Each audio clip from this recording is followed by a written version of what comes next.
This report was a very exciting opportunity to dig into a lot of fresh data that was coming out from the Census Bureau and a variety of other sources about how America is changing.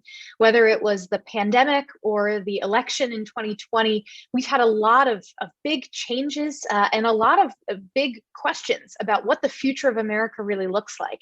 And so we tackled this report in hopes of understanding more clearly, not just where America's headed in the next couple of months or even in the next year or two, but really taking a look at the long view. What are the trends underneath the surface that are reshaping where American politics are headed?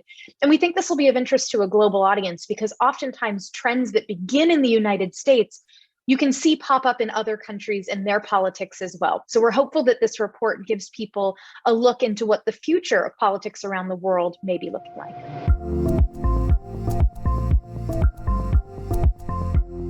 Well, for the first time, the population of Americans that is white declined not just in relative percentage terms, but in actual absolute numbers. That is the first time that has happened over the course of a 10-year period covered by the census. Now, that drop was over and above what experts had been expecting. Last year's estimates, for instance, had pegged the white population at 60%. It came in at 58%. Now, a lot of this was due to a change in the way the census measured things, and they gave people more options to specify that they were of mixed race. And so actually more people did so. And that revealed that the racial complexity and the racial diversity of America was a lot more than we had previously thought or expected. So the number of multiracial Americans was way up in the census, and the number of white Americans was down compared to expectations.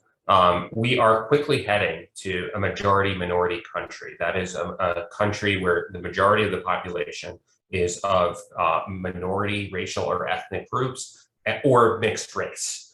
And that will be here within 30 years. This census confirmed that it's coming even faster than expected. Another trend was the ongoing shift of the population to urban areas.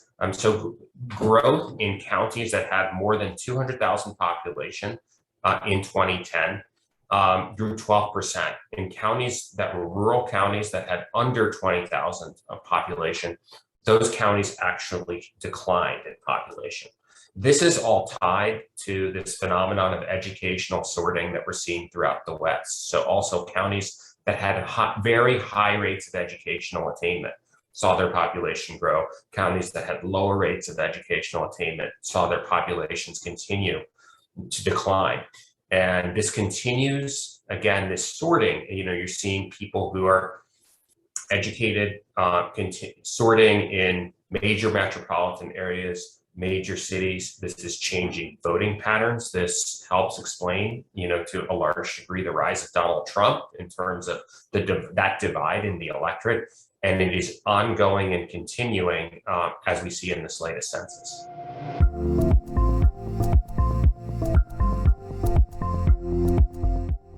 America has a growing number of voters who are part of the millennial generation, which is roughly those born in the 1980s and the first half of the 1990s. And they're being joined in the electorate by Generation Z, which includes those born in the late 90s up through that first decade of the 21st century. They are an increasingly powerful force in American politics. They are driving some interesting changes in the two political parties, with Republicans having to grapple with an electorate that wants to see change on issues like climate change, LGBT issues, and within the Democratic Party, which is seeing a generational divide between whether the party should look more like a Labor Party or a Green Party in sort of a European context.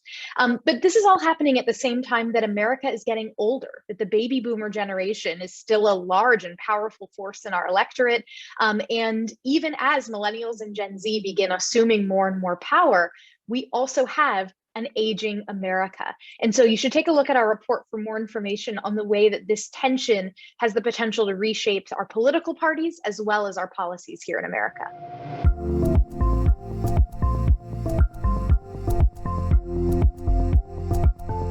Given the ever-widening distance between both American political parties and between American citizens who continue to shift to really demographically cloistered communities, Echelon Insights wanted to explore the current levels of social trust among American voters as a really valuable indicator of the long-term ability of the nation to come together for a common purpose.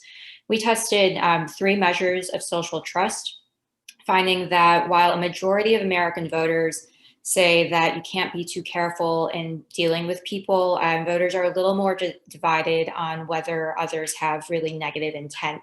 47% say that most people try to be fair versus the 41% who say most people would try to take advantage of you, and 46% say most people would try to be helpful versus the 45% who say most people are just looking out for themselves. Now, in general, men are more likely to be trusting than women. Minority voters have the lowest levels of social trust, and social trust increases steadily with age, income, and education. But on partisan gaps in social trust, we find that alignment with Donald Trump is really a stronger indicator of whether or not voters have lower social trust rather than basic party identification. We've got a majority of Trump voters who say that they never trust others across all 3 social trust measures, compared to 51% of Biden voters. Now, since lower levels of social trust directly correlate to lower levels of trust in institutions, this clearly has significant implications for both the health of the overall population and the health of the democracy.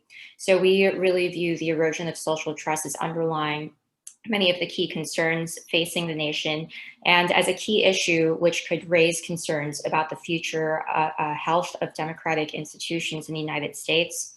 And to dig into these numbers a little bit deeper, you can refer to our fuller report.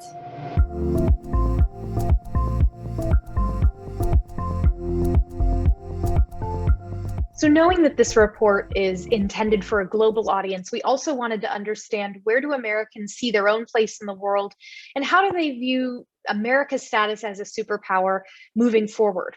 We found in our research that most Americans think that today the United States is a superpower, but there's a little bit of disagreement over whether folks believe America will maintain its superpower status moving forward. At the same time, when you ask people whether they view China and a rising China as a potential threat, there's disagreement by both generationally and by political party about the extent to which the United States should focus on trying to counter rising Chinese influence. Younger Americans are less likely to be concerned that China is rising and is going to confront the United States versus older Americans, who are much more alarmed and much more interested in seeing America take action on this front. But one area in our research that we did find generational unity and cross-party unity is on the importance of maintaining good relationships with our allies in Europe. When we posed to voters in our survey for this report a variety of different foreign policy items, we found that the most unifying one, and frankly, with the second highest most support beyond preventing countries like Iran and North Korea from getting nuclear weapons, was the idea of maintaining strong relationships with our allies in Europe. So you can take a look at our report for more information about where Americans view themselves and their country and their place in the world.